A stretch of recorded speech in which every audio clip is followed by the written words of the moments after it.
AP ఉప ముఖ్యమంత్రి పవన్ కళ్యాణ్ కాకినాడ జిల్లా గొల్లప్రోలులో జనసేన కార్యకర్తలు నేతలతో సమావేశమయ్యారు. ఈ సందర్భంగా డొక్కా సీతమ్మ పేరుతో కూడా క్యాంటీన్లు ఏర్పాటు చేయాలని కోరారు. గోదావరి జిల్లాలో అన్నపూర్ణగా నిత్య అన్నదాతగా డొక్కా సీతమ్మ పేరు పొందారని పవన్ వివరించారు. ఇక తన కంఠంలో ప్రాణం ఉన్నంత వరకు పిఠాపురం నియోజకవర్గ అభివృద్ధి కోసం పాటుపడతానని పవన్ కళ్యాణ్ స్పష్టం చేశారు. పిఠాపురం పేరు ప్రపంచ స్థాయిలో వినిపించినప్పుడే తాను నెగ్గినట్టు భావిస్తానని ఉద్ఘాటించారు.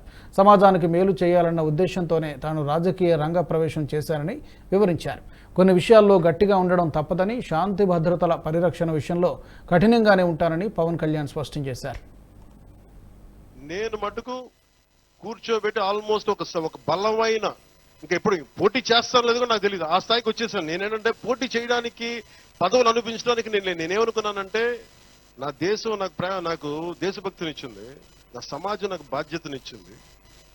నేను దీనికోసం పని చేస్తాను. నాకు అవసరం లేదు ఇవన్నీ కానీ తిట్లు తింటా, ఎందుకంటే నా దేశం మీద నాకు అంత పిచ్చి.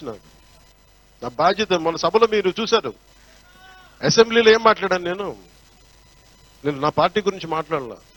ఏ నేల అయితే, ఎవరి బలిదానం మీదైతే ఆంధ్ర రాష్ట్రం ఏర్పడిందో పొట్టి శ్రీరాములు గారికి ఆయన గుర్తు.